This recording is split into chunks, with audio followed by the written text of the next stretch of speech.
tetapi kita juga ada monolog diri kita, bercakap tentang diri kita. So insyaAllah di sepanjang 6 bulan ni, di sepanjang 26 minggu, insyaAllah kita akan kongsikan tips, teknik dan juga kisah-kisah inspirasi lah. Dan insyaAllah kita akan selip-selipkan juga cerita storytelling, dan insyaAllah dia akan memberi manfaat dan jadi asbab kebaikan. Amin, insyaAllah. Sambil-sambil mandi balik ke rumah tu kan, Datin. So kita nak dengar juga lah majlis ilmu, sebab masa saya berkhidmat di satu kementerian, Datin,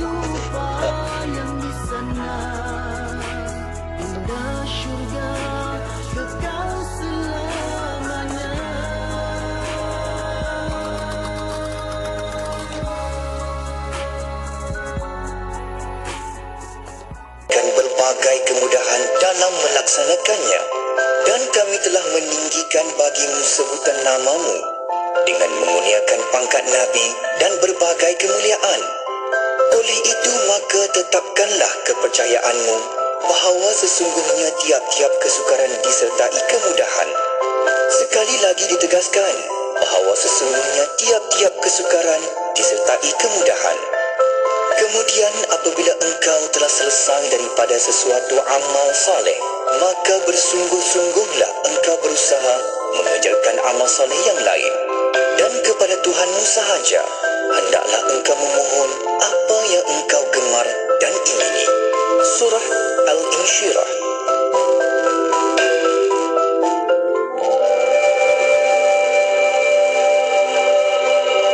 Qala Rasulullah sallallahu alaihi wasallam, "Idza sami'tum an-nida' faqulu mithla ma yaqulu al-mu'adhdhin."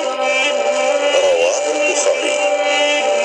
Rasulullah sallallahu alaihi wasallam bersabda, apabila kalian mendengar azan, maka jawablah seperti mana apa yang diucapkan oleh muadzin. Riwayat Al-Bukhari.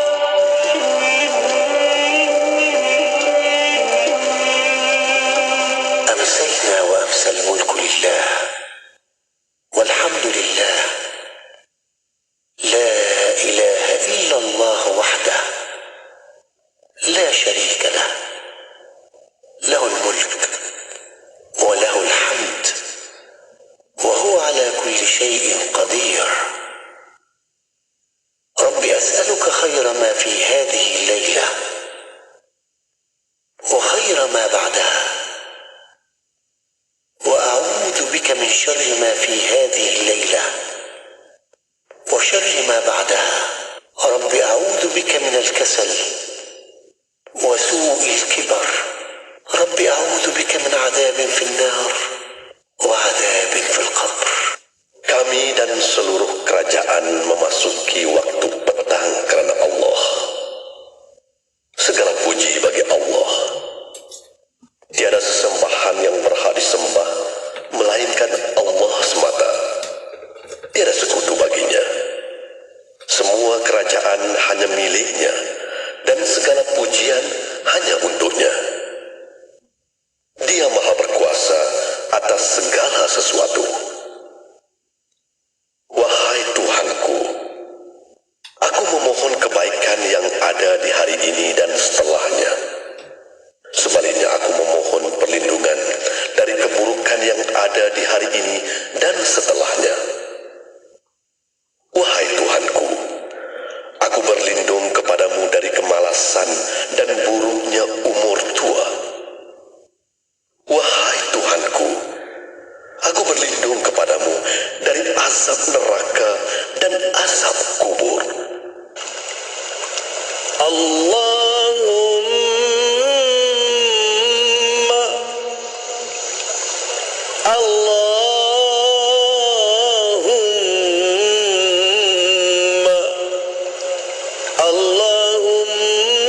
ajirna minan nar.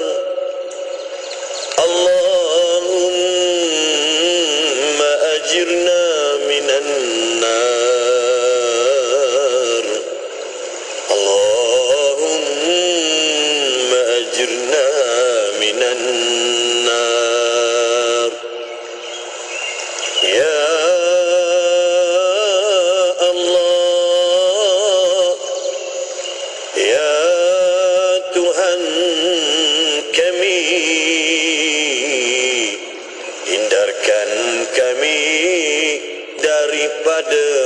azab api neraka-Mu ya Allah.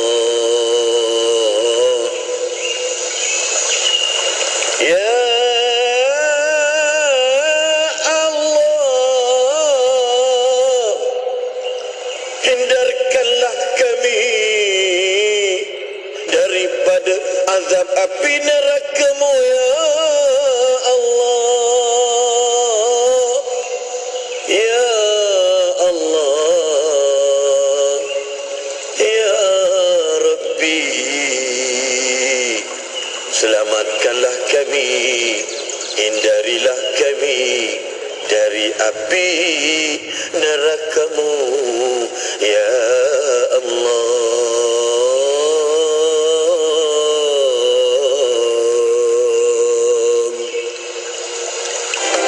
Sejuk perut ibu, mengalir air mata ayah apabila melihat anaknya dapat memberi tazkirah di dua tanah suci Mekah dan Madinah.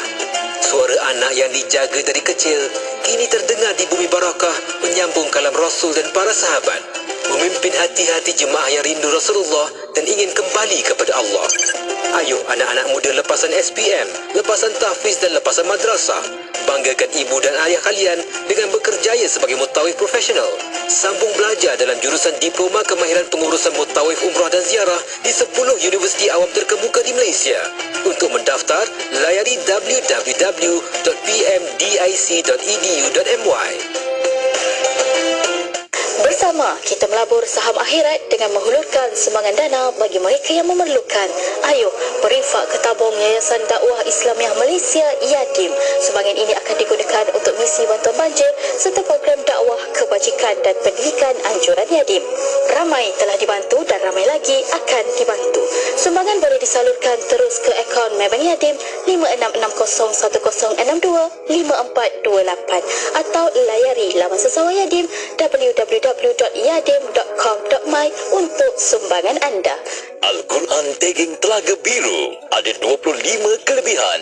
25 kelebihan dalam satu Al-Quran. Ada 341 penanda. 341 penanda. Memfokuskan sirah, doa, fiqh dan kisah umum sebagai bacaan dan amalan. Al-Quran Tagging Telaga Biru pelbagai corak dalam bentuk zip atau diari. Hubungi 0362754070 atau layari telagabiru.com.my. Anda kini sedang mendengar Destinasi IKIM bersama Mona Jasman.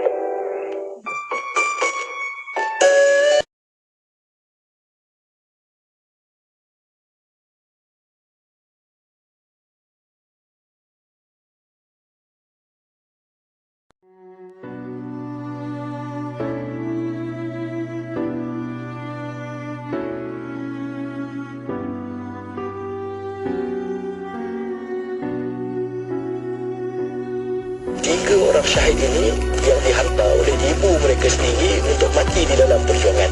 Ditikatkan tali ribat di kepalanya, dipakaikan kasut, dipasangkan butang pada bajunya dan disebutkan pada tiga-tiga anaknya yang dilepaskan untuk buat operasi berani mati. Disebutkan kepadanya, dia kata, "Wahai anakku, jangan berani engkau balik ke rumah melainkan engkau berada di atas bahu-bahu para pemuda yang lain sebagai seorang asyahid." Tiga orang mati syahid. Dan yang keempat inilah namanya Abu Husin Farhan, cuba dibunuh pada tahun 2021. Anak-anaknya, isterinya alhamdulillah dihantar ke rumah mertua. Mereka minta izin untuk berbuka puasa di sana kerana ketika itu bulan Ramadan. Jadi Abu Husin ni dia buat apa? Dia pergi ke masjid, dia solat subuh, dia balik ke rumah baru dia nak mula tidur, berehat sekejap, dia baring di atas katilnya. Tiba-tiba rumahnya diletakkan oleh F-16, oleh roket daripada pesawat perang F-16. Dan ketika itu sebahagian besar bangunan yang dia duduk tingkat 5 hancur. Tetapi Allah takdirkan ramai yang syahid ketika itu. Dia terpelanting, tangannya berpaut pada lantai bangunan tempat dia tinggal itu. Dinding semua dah tak ada dan dia bergayut, nak jatuh daripada tingkat 5 tu, tapi Allah takdirkan tangan dia berpaut pada lantai. Dan ketika itu katil tempat beliau duduk terpelanting juga menjadi seorang perisai di hadapannya. Serpihan roket itu, serpihan batu-bata, serpihan besi tak terkena pada batang tubuhnya. Maka ketika itu para pemuda pun naik untuk pergi menyelamatkan Abu Husin Farhan. Dibawa ke hospital, dicek keadaan kesihatannya, dimaklumkan kepada Abu Husin. Dia kata, "Abu Husin, alhamdulillah engkau tidak ada kecederaan apa-apa pun." Lalu apa yang dibuat oleh Abu Hussein? Abu Hussein menangis teresa-esa. Orang tanya kepada dia, kenapa engkau menangis? Sedangkan Allah takdirkan kau selamat. Tidak ada satu kecederaan pun pada batang tubuh kau. Anak-anak dan isteri kau juga selamat. Kenapa kau menangis, Abu Hussein? Maka Abu Hussein dia kata apa? Dia kata, aku ini telah kehilangan 3 orang adik-beradik sebagai syuhada. Aku ini telah melatih ribuan para pemuda. Ratusan daripada mereka telah pun bergelar syuhada, telah mati syahid. Aku ni apa dosa aku sampaikan Allah tak nak bagi aku mati syahid, sampai tak nak Allah bagi aku dapat duduk di sisi dia sebagai seorang syuhada. Maka kita ni yang tak buat sampai ke tahap Abu Hussein, yang tak habiskan usia remaja kita di dalam perjuangan pembebasan, yang tak ada orang yang sampai ribu-ribu pun yang kita latih dengan tarbiyah kita. Di manakah tahap kita? Kita nak cakap senang nak mati syahid, tetapi kita sebenarnya kena mulakan dengan langkah-langkah yang kecil. Itulah yang sebenarnya akan memberikan kita hadiah yang paling besar, iaitu untuk berkorban di dalam perjuangan pembebasan negeri Palestin dan dalam untuk menegakkan agama Islam itu sendiri. Wallahualam.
Wagi-wagi set Radio IKIM kat Tomban 102.7 FM. Dongai ya.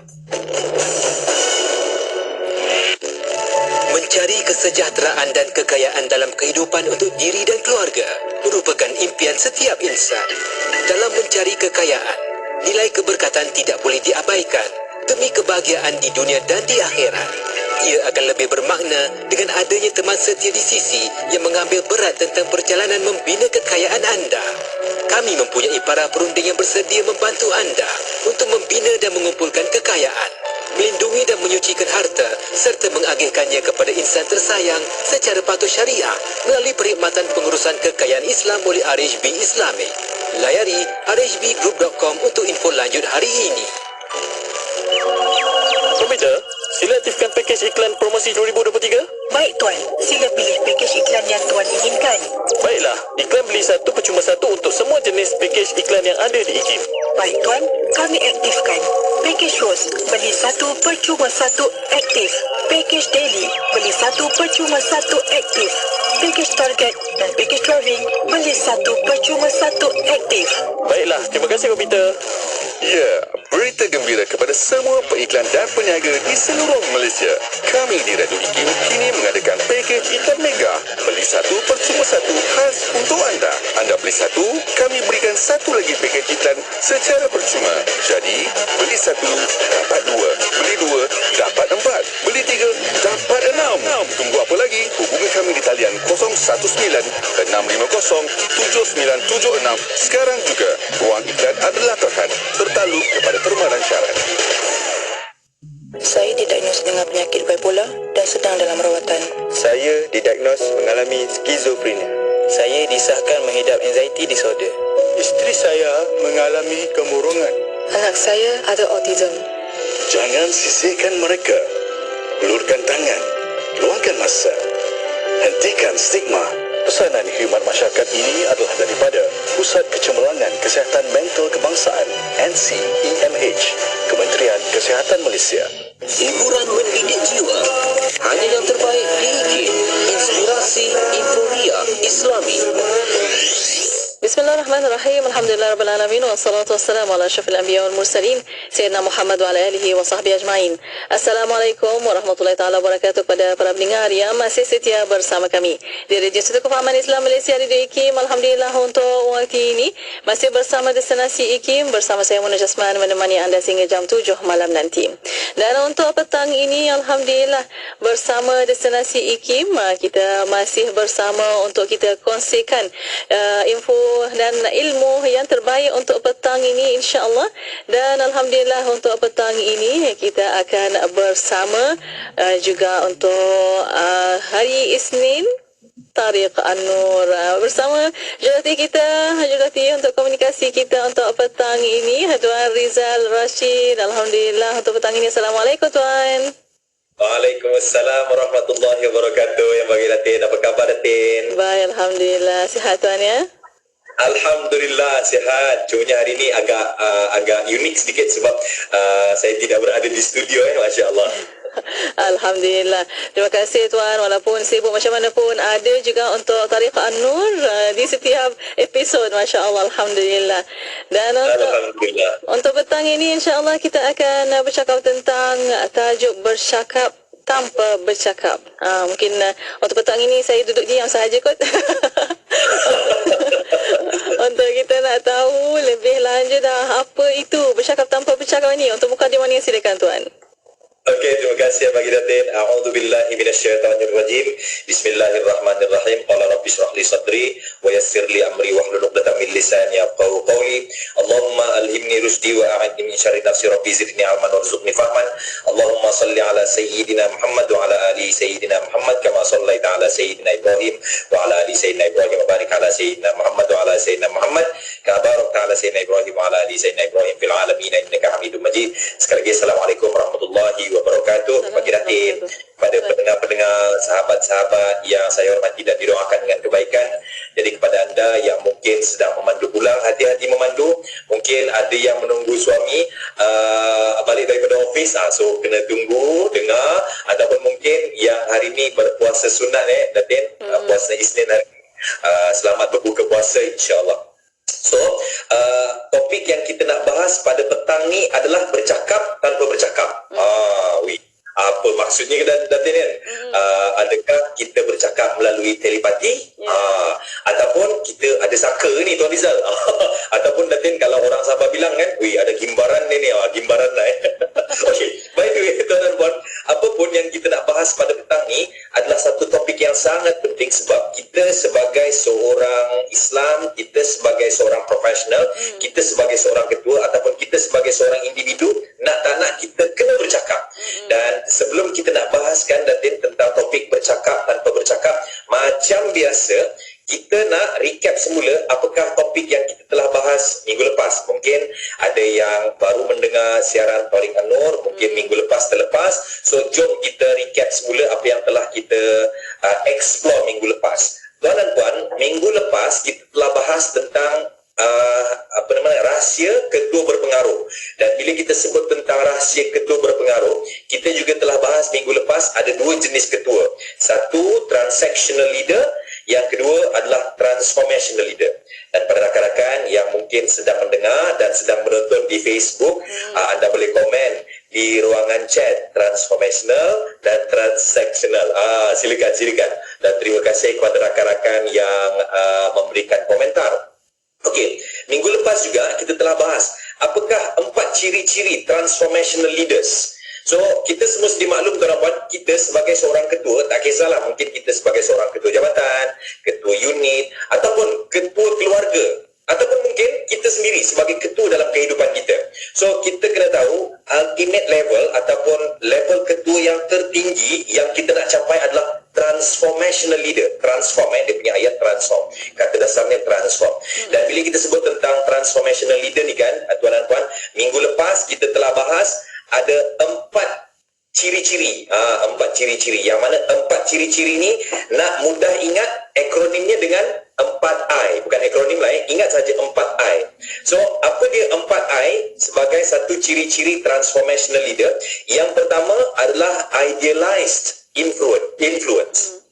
So sekali lagi saya ulang tuan dan puan, I yang pertama sebagai seorang transformational leader adalah idealized influence. So apakah idealized influence ni tuan dan puan? Minggu lepas idealized influence kita telah bahas iaitu role model ataupun menjadi role model lah. So tuan dan puan, kalau kita nak menjadi seorang transformational leader, kita perlu menjadi role model kepada anak-anak buah kita. Maksudnya apa? Maksudnya kalau kita nak menjadi seorang ataupun kalau kita nak terapkan di dalam tim kita tentang disiplin, kita kena disiplin dulu. Kalau kita nak terapkan dalam tim kita integrity, kita kena berintegrity dulu. So itu adalah I yang pertama, iaitu idealized influence ataupun role model. Yang kedua tuan dan puan adalah individualized consideration. Semuanya I ni semua dalam bahasa Inggeris lah. Tapi tak apa, jangan risau tuan dan puan. Saya akan permudahkan pemahaman kita supaya kita mudah ingat. So yang kedua adalah individualized consideration. Maksudnya sebagai ketua yang berada di transformational leader, kita kena melakukan satu-satu pertimbangan berdasarkan individu. Kita tidak pukul rata, right? Sebab tuan dan puan, mungkin cara kita nak mempengaruhi A berbeza dengan cara kita nak mempengaruhi B. Motivation B mungkin berbeza dengan motivation C. Masalah D berbeza dengan masalah E contohnya. Jadi kita perlu individualized consideration. So kita perlu membuat pertimbangan secara individu. Dia tak boleh kata, dia ni okey, kenapa kau tak okey? Dia tak boleh macam tu. Maksudnya kita kena individualized consideration. Dan yang ketiga adalah inspirational motivation. Maksudnya apa? Maksud inspirational motivation tuan dan puan? Maksudnya kita sebagai seorang ketua ni, kita sebagai seorang leader ni, kita perlu memberitahu, menzahirkan vision kita. Berapa ramai antara kita yang merupakan seorang leader, kita lead sahaja, tapi kita lead ataupun flight to nowhere. Maksudnya ship to nowhere. Maksudnya kita menjadi nakhoda, tapi kita pun tak tahu apakah destinasi kita. Jadi poin saya sekarang ni adalah kita sebagai seorang ketua, kita perlu ada vision dan kita perlu terjemahkan vision kita melalui komunikasi kita dengan tim. Right? Dengan memberitahu apakah visi kita. Okey, visi kita adalah menjadi tempat rujukan komunikasi berpengaruh. Contohnya, anda dengar Rizal Rashid sahaja, anda mesti ingat bercakap dengan berstruktur dan akhirnya mempengaruhi orang. So itu adalah vision, itu contoh. So itu adalah yang ketiga, inspirational motivation. So sebagai seorang ketua, kita perlu memberi inspirasi dengan memberitahu vision kita. Right?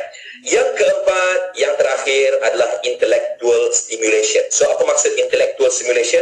So maksudnya adalah kita memberikan tim kita, staff kita, orang yang berada di bawah jagaan kita untuk berkarya.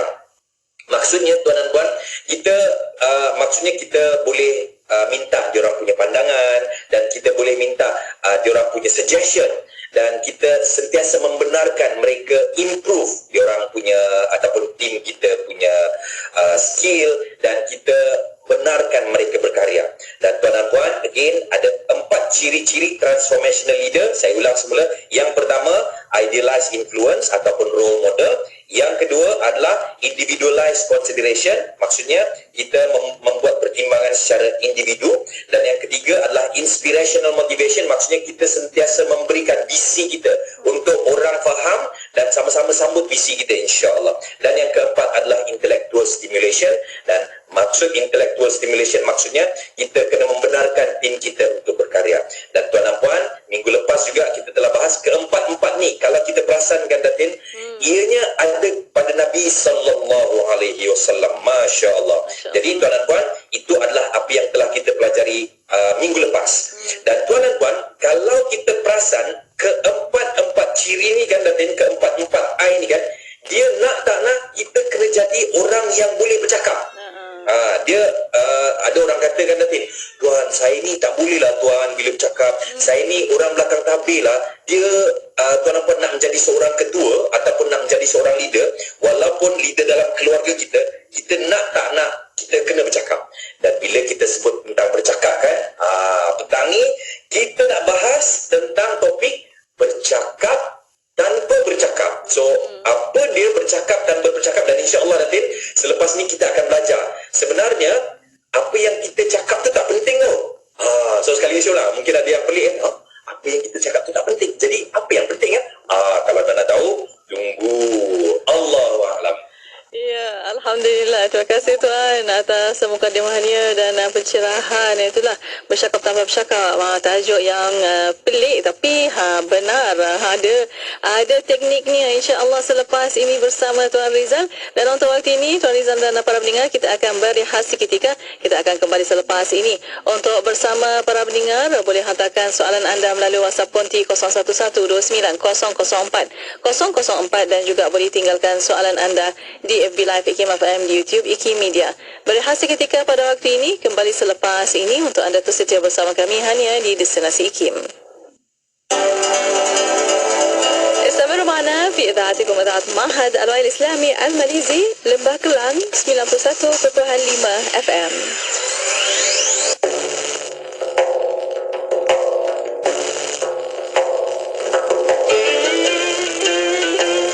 عن أبي أمامة الباهلي رضي الله عنه عن النبي صلى الله عليه وسلم قال: اقرأوا القرآن فإنه يأتي يوم القيامة شفيعا لأصحابه. Daripada Abu Umamah Al-Bahili radhiyallahu anhu, Nabi sallallahu alaihi wasallam bersabda, bacalah Al-Quran, sesungguhnya ia akan datang pada hari kiamat memberi syafaat kepada golongannya. Hadis riwayat Muslim. Radio IKIM membawa anda lagu-lagu nasyid baik. Begitu indah dunia, siapapun kan tergoda. Ya Muhammad Rasulullah. IKIM memberi anda lagu-lagu nasyid yang mengusik jiwa. Ini akan terjadi. IKIM, inspirasi Inforia Islami. Siapakah dia insan yang paling mulia dibandingkan dengan para anbiya dan para rasul? Nabi-nabi dan para rasul juga bekerja. Nabi Adam alaihissalam bertani. Nabi Ibrahim menjual pakaian. Nabi Nuh dan Nabi Zakaria adalah tukang kayu. Nabi Idris alaihissalam adalah seorang penjahit baju. Nabi Musa alaihissalam adalah pengembala. Dan riwayat menyebutkan tidak ada Nabi dan Rasul melainkan mereka itu mengembala kambing sebagai suatu perusahaan. Kerana itulah Nabi Daud alaihissalam sendiri difirmankan oleh Allah Subhanahu wa taala, wa 'allamnahu san'ata labusin lakum lituhsinakum min ba'sikum fahal antum syakirun. Dan telah kami ajarkan kepada Nabi Daud untuk membuat baju besi untuk kamu sebagai memelihara kamu dalam peperanganmu, maka hendaklah kamu bersyukur kepada Allah Subhanahu wa taala. Nabi Muhammad sallallahu alaihi wasallam sebagai rasul yang paling unggul dalam memberi contoh kepada yang lain juga adalah seorang pengembala kambing di awalnya dan seorang peniaga yang sangat berjaya. Nak dengar rancangan santapan jiwa untuk kehidupan? Semuanya ada di IKIM, Inspirasi Inforia Islami. Bismillah, alhamdulillah, wassalatu wassalamu ala rasulillah. Alhamdulillah masih bersama Destinasi IKIM pada waktu ini untuk rancangan Tariq An-Nur. Dan bersama Tariq An-Nur masih lagi bersama Tuan Rizal Rashid, jurulatih komunikasi kita. Masih bincangkan tentang bercakap tanpa bercakap ini. Nak tahu juga tekniknya bagaimana. Dan untuk bersama para pendengar, hantarkan soalan anda melalui WhatsApp konti 01129004 dan juga boleh tinggalkan di FB Live IKIM FM, di YouTube IKIM Media. Untuk waktu ini bersama Tuan Rizal, bercakap tanpa bercakap, silakan. Okey, terima kasih Abang Datin, tuan dan puan yang saya hormati sekalian. Okey, jom kita sambung topik kita, bercakap tanpa bercakap. Tapi jangan lupa kepada semua pendengar-pendengar yang saya hormati, sahabat-sahabat semua, jangan lupa untuk tekan button like dan share Datin, supaya lebih ramai yang dapat manfaat. Dan kita tak tahu, mungkin bila kita share, ada orang yang tengah mungkin dalam dilema ke ataupun dalam masalah ke, dia tengok saja konten bercakap tanpa bercakap, oh dia dapat jalan keluar insya-Allah. Dan mudah-mudahan ianya menjadi asbab kebaikan dan menjadi kita punya pencet kubur insya-Allah. Okey, tuan dan puan, jom kita buat satu sedikit exercise lah ya Datin. Kalau saya cakap macam ni, kalau saya buat macam ni, mungkin yang sedang mendengar di radio macam, Tuan Rizal tengah buat apa tu? Saya sekarang letakkan jari telunjuk saya dekat bibir saya. Apa maksudnya tu? Kita semua sendiri maklum, ini bermaksud diam. Diam. Right? Ataupun saya cakap, saya buat macam ni, saya buat macam ni. Saya tundukkan kepala saya sedikit, telingkan kepala saya, dan saya letakkan tangan kiri saya macam ni, macam seolah-olah stop, macam macam tu kan. So apa maksudnya?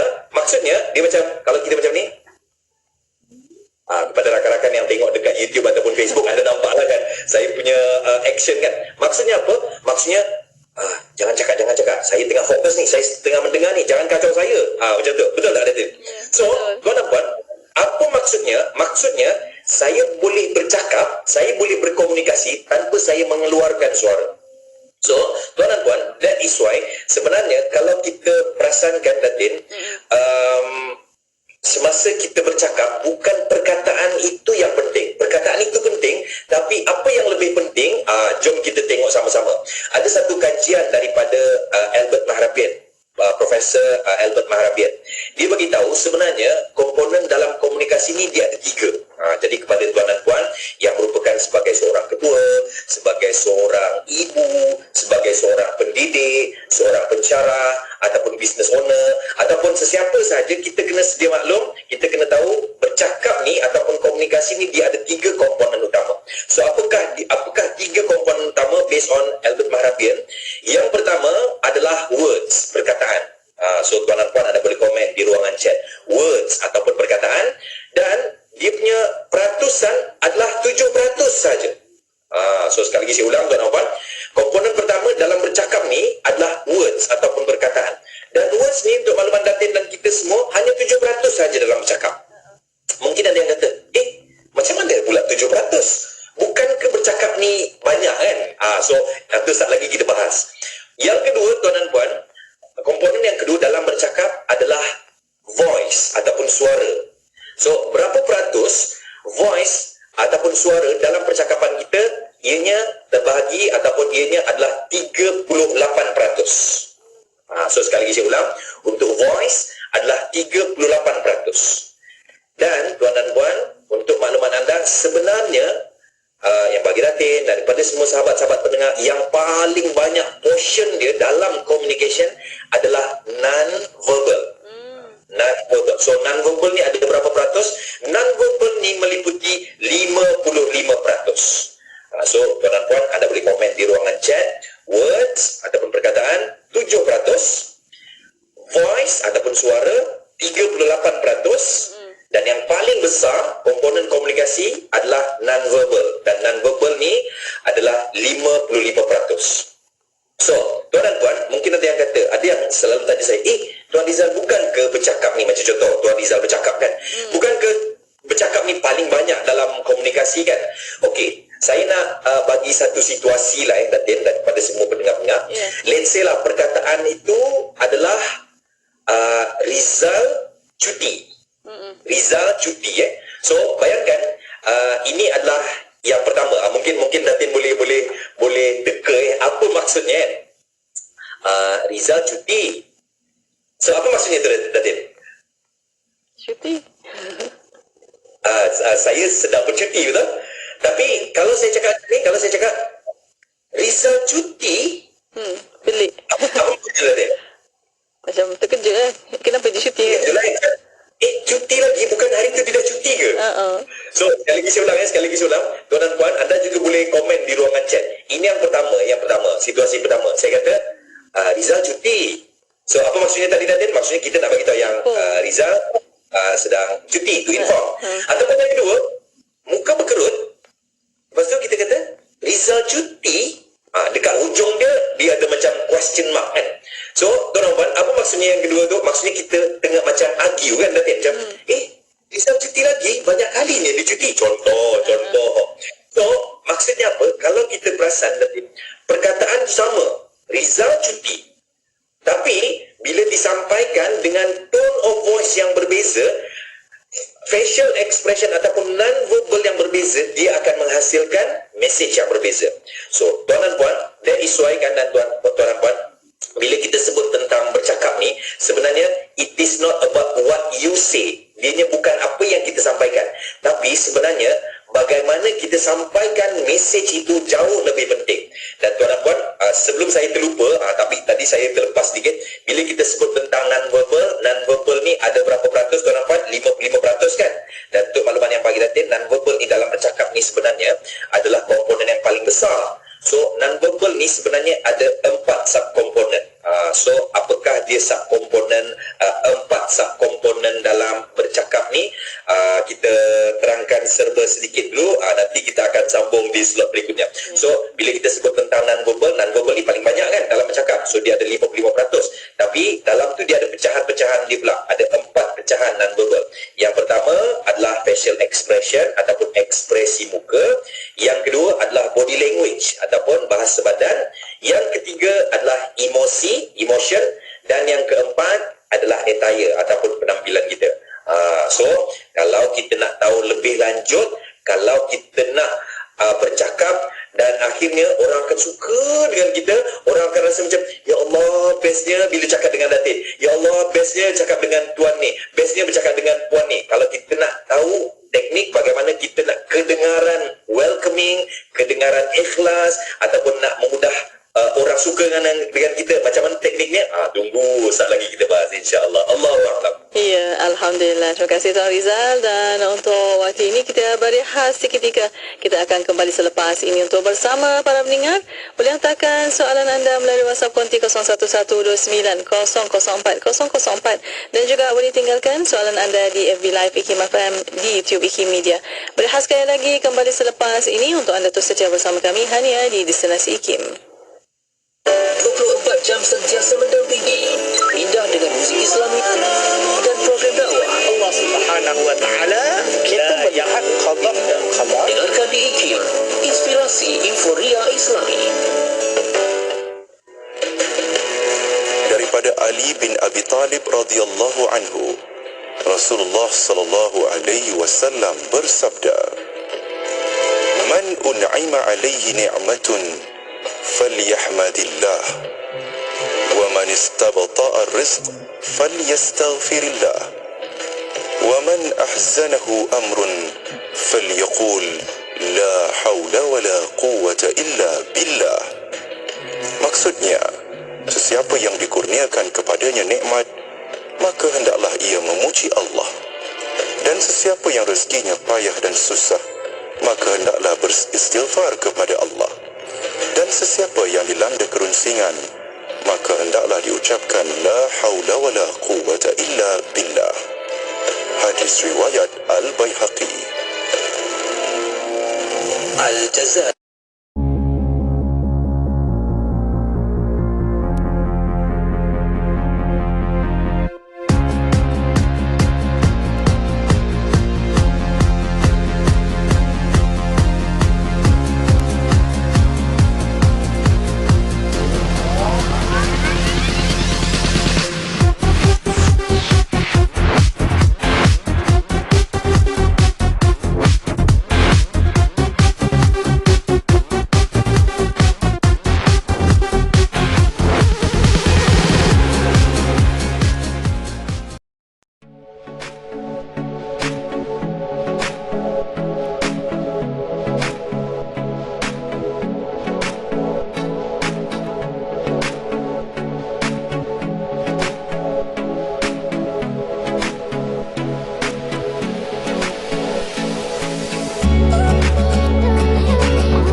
Rashid Julatih komunikasi untuk kita lagi nak belajar bercakap tanpa bercakap. Silakan Tuan. Okey, terima kasih. So, tuan dan puan yang mungkin baru tune in ke IKIM sambil-sambil drive balik tu, tengok-tengok juga kereta depan, jangan dekat sangat. Dan mungkin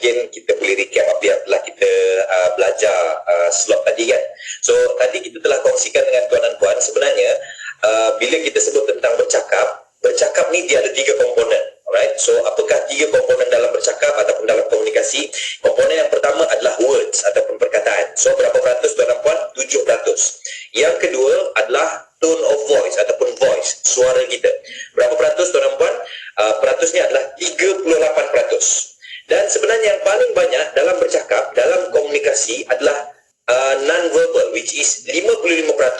Jadi kalau dia dalam bentuk carta pie ataupun pie dalam bentuk pizza lah, saya nak tuan dan puan bayangkan pizza, more than half, lebih daripada separuh tu sebenarnya adalah non-verbal. Kecil je perkataan. So mungkin ada yang tanya, kenapa Tuan Rizal kata 7% je perkataan? Macam contoh tadilah saya kata kan, so Rizal cuti ataupun Rizal cuti, perkataan sama je. Ataupun saya cakap macam ni, makan. So apa maksud itu? Silakan makan. Ataupun saya berkerut, saya cakap makan. Contoh kan. So apa maksud itu? Macam kau makan lagi, bukan tadi kau dah makan ke? So poin saya adalah sebenarnya perkataan 7% saja. Dan saya selalu bagi tahu sebenarnya it is not about what you say, but how you say it, itu far more important. But then again tuan dan puan, sebenarnya perkataan ni bukan saya kata tak penting. Perkataan ni penting sebab satu perkataan boleh membina masjid dan satu perkataan boleh meruntuhkan masjid. Tapi sebenarnya kadang-kadang kita terlepas pandang. Kadang-kadang kita rasa kita dah cakap dah, tapi orang tu masih rasa macam tak puas hati dengan kita. Okey, tuan dan puan, saya nak kongsikan dengan anda satu cerita lah, satu kisah. Masa saya berkhidmat di satu kementerian ni dulu, Datin, saya dulu handle di bahagian corporate line.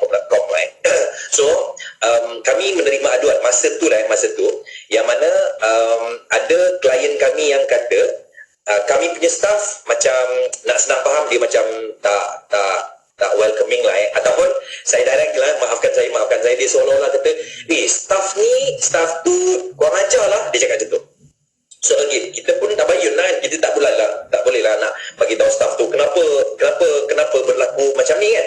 So bila kita dapat informasi ataupun komplain macam tu, so kita pun lihat ataupun kita pun klarifikasi. So tuan dan puan, bayangkan sebab yang kita tengah berbincang ni adalah orang yang berada di frontliner lah, nak senang faham, frontliner. So daripada jauh saya perhatikan staff kita ni, bila klien kita dah berurusan, so klien ni ataupun tetamu ni dia kata, puan ada pen tak? So dia buat macam mana tuan-tuan? Dia moncongkan mulut dia kata, tu?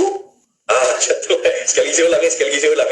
So bila pelanggan kata, puan boleh pinjam pen ataupun pen ada tak? So dia boleh moncongkan mulut dia kata, tu?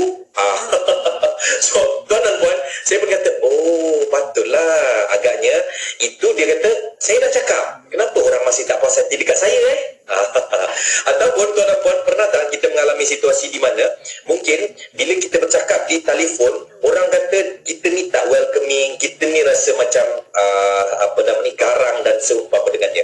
Mungkin cara kita menjawab telefon tu, ya ada, bos ada, kenapa? Nak kenapa?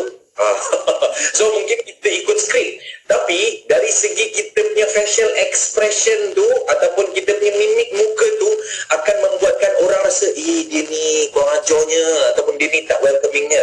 Jadi poin saya adalah tuan dan puan, kita kena tahu bahawa bila kita bercakap ni ataupun masa kita bercakap, sebenarnya perkataan tu 7% je, tapi yang paling banyak adalah non-verbal. Dan bila kita sebut tentang non-verbal, tuan dan puan, dia ada 4 subkomponen. Yang ni mungkin yang terlepas tadi anda boleh salin ataupun anda boleh dengar semula.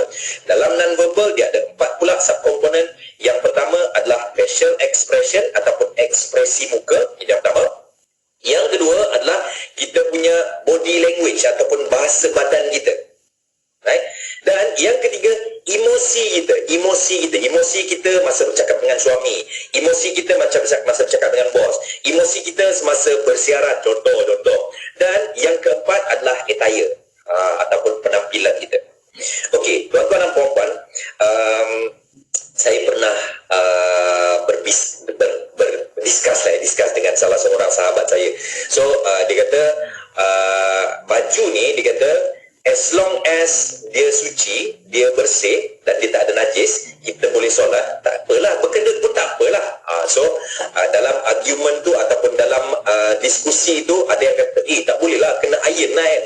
Okey, tuan-tuan dan puan-puan, pernah tak kita mendengar satu statement, dia kata don't judge the book by its cover. Sekali lagi ulang, mungkin lidah terpelemot tadi. So pernah tak yang bagi Datin dan kita semua dengar, don't judge the book by its cover. Pernah tak Datin? Selalu dengar kan Datin? So dia kata jangan tengok dapat daripada luaran, kita kena tengok siapa dia tu. Okey, tuan dan puan, sebelum kita nak bahaskan statement don't judge the book by its cover, saya nak bagi satu situasi. Okey, Datin lah kan, Datin. Ingat lagi tak masa cocok vaksin dulu? Ingat lagi tak? Momen tu. Datin punya pusat vaksin dekat mana, Datin? Kat sini dekat KL je. Dekat KL je. Okey, Datin bayangkan kan, bila Datin punya turn saja, masa masuk saja dekat bilik cocok vaksin tu, orang yang cocok vaksin tu pakai seluar pendek, pakai baju pagoda, rambut tak terurus. Soalan, Datin agak-agak nak jab ataupun nak cocok vaksin ataupun tak masa tu? Takut. Tapi nanti just sebut by its cover, Datin. Tapi again lah, kita sebagai manusiawi, kita akan rasa macam, ini betul ke? Ke dia ni orang tak betul kan? Nanti kalau kita cocok juga, silap-silap bukan vaksin dia bagi, nanti virus tu dia bagi dekat kita. Betul kan? So point saya adalah, tuan-tuan dan puan, sebenarnya bila sebut pasal komunikasi kan, don't judge the book by its cover, ini saya punya point of view lah, tuan-tuan dan puan-puan, dia tidak relevan. Right? Sebabnya sebenarnya people do judge the book by its cover. So that is why tuan dan puan, bila kita sebut tentang bercakap, tanpa bercakap, penampilan kita tu, Datin, maksudnya contoh saya bertemu dengan Datin for the first time, sebenarnya penampilan saya tu sedang bercakap on behalf of saya dulu. Right? Ataupun tuan dan puan mungkin menjadi seorang ketua, menjadi seorang leader, ataupun mungkin tuan dan puan buat bisnes contohnya. Penampilan kita ni sebenarnya bercakap dulu on behalf of kita.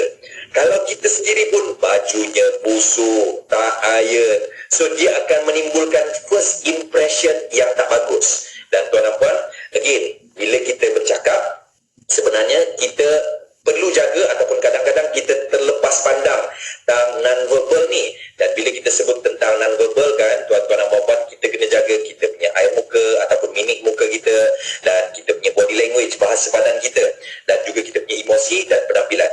Dan sedikit tips tuan-tuan dan puan-puan kan, bila kita bercakap dalam keadaan biasa ataupun bila kita nak bercakap, kalau kita nak kedengaran welcoming, contoh kita sebagai seorang ketua, ataupun mungkin balik ni anda nak sapa, ataupun kita nak bercakap dengan pasangan kita, suami kita, isteri kita, ataupun sesiapa sahajalah mungkin kita berjumpa dengan kita punya potential customer. So tips yang pertama, since kita dah tahu komponen yang paling banyak dalam komunikasi adalah non-verbal, dan salah satu subtopik dalam non-verbal adalah facial expression.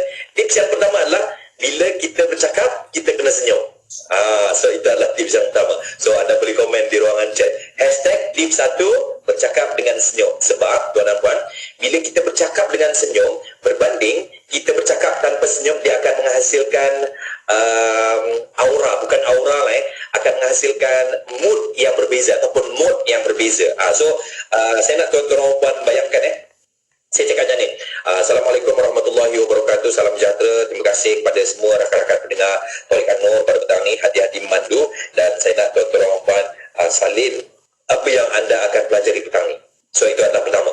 Yang kedua, Assalamualaikum warahmatullahi wabarakatuh. Salam sejahtera kepada semua pendengar-pendengar Tariq An-Nur, dan terima kasih kepada pendengar-pendengar semua dan kepada anda, hati-hati memandu, dan insya-Allah saya nak tuan-tuan puan fokus untuk kita punya topik pada petang ni. Soalan. Mana satu yang sounds best? Yang pertama ke yang kedua? Yang kedua. Yang kedua kan? Sebabnya apa? Sebab bezanya saya bercakap dengan senyum saja. So, poin yang pertama adalah bila kita bercakap, kita kena bercakap dengan senyum. Right, itu yang pertama.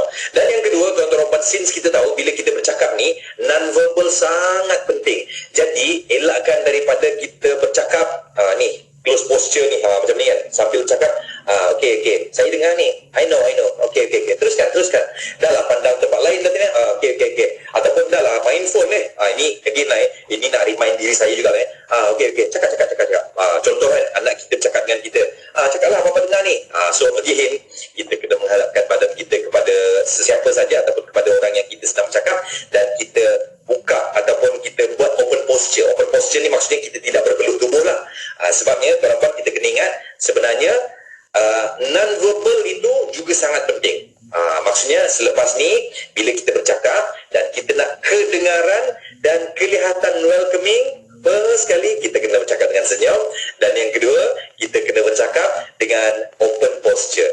So itu perbahasan kita pada petang ni. Allahu a'lam. Ya, Alhamdulillah. Terima kasih Tuan Rizal atas perkongsian untuk petang ini. Masya Allah. Itulah sebenarnya yang first saya belajar Tuan Rizal bila saya masuk radio. Sebab orang kata orang dengar sahaja. Jadi kita kena bercakap dengan senyuman. Bila kita bersenyum, perkataan tu keluar cantik. Perasaan orang bila dengar kami pun seronok. Itulah yang saya dulu belajar. Masya Allah. Alhamdulillah. Alhamdulillah.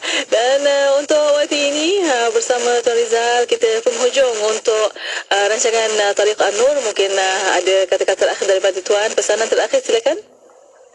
Okey, tuan-tuan dan puan sekali lagi mungkin ada yang kata saya dah cakap dah kenapa dia rasa saya ni kasar saya dah cakap dah kenapalah orang kata saya ni sinis saya dah cakap dah kenapa orang selalu kata saya ni tak respect dia Okey, tuan-tuan dan puan kita kena faham yang bercakap ni sebenarnya dia ada 3 komponen utama dan komponen yang paling besar adalah non-verbal dan bila kita sebut tentang non-verbal kita kena tahu non-verbal termasuk kita punya ekspresi muka, bahasa badan kita, emosi kita dan kita punya appearance. Dan percayalah tuan dan puan-puan, kalau kita faham tentang bercakap sebenarnya it is not about what you say, it is all about how you say it, insya-Allah kita akan kedengaran sangat bersopan insya-Allah dan apatah lagi kalau kita bercakap dengan ilmu. Jadi sebagai kesimpulannya pada petang ni bercakaplah dengan ilmu dan bila bercakap hati-hati dengan penggunaan perkataan dan hati-hati juga ataupun berwaspadalah dengan kita punya facial expression dan body language kita.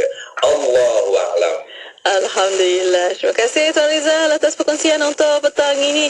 InsyaAllah kita jumpa lagi pada minggu hadapan. Terima kasih. Assalamualaikum. Waalaikumsalam warahmatullahi wabarakatuh. Alhamdulillah. Dan untuk bersama para pendengar, terima kasih kepada anda dan untuk anda terus setia bersama kami di Destinasi IKIM, Inspirasi Euforia Islami. Ibu 102.7 FM. Kerja. Pernah tak anda rasa jemu atau mengeluh dengan kerja? Tanamkanlah minat yang dalam terhadap pekerjaan anda. Caranya, buatlah dekorasi yang menarik di partition masing-masing untuk timbulkan mood ketika bekerja. Mood itu penting tau.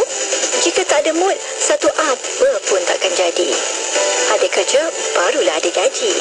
Oleh itu, hargailah pekerjaan anda. Pesanan khidmat awam ini daripada saya, Siti Rohani Surani untuk Radio IKIM, Inspirasi Euforia Islami. Radio IKIM memberi anda pengisian terbaik di waktu pagi bersama Luke dan Dian.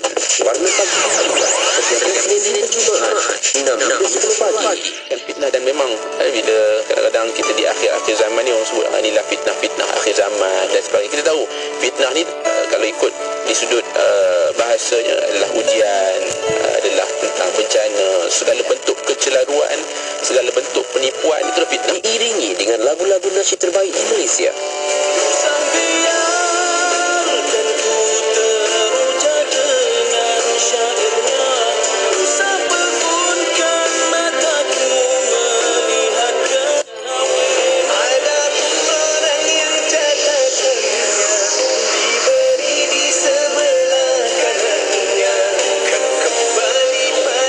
Bersama IKIM, Inspirasi Euforia Islami.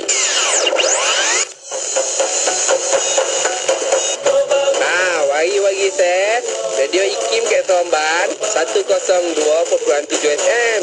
Dongai ya.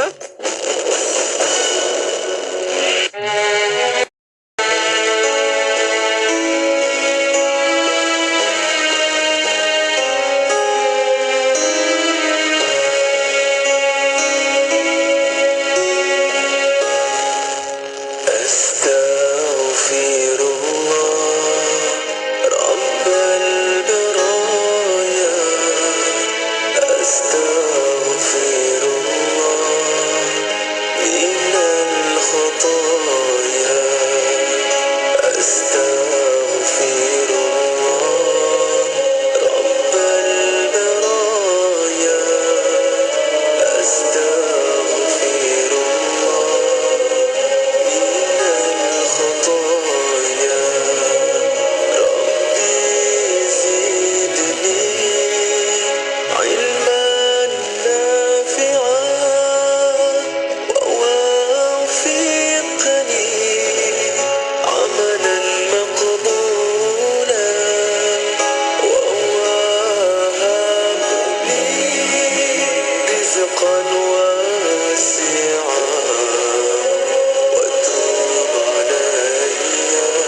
Semesta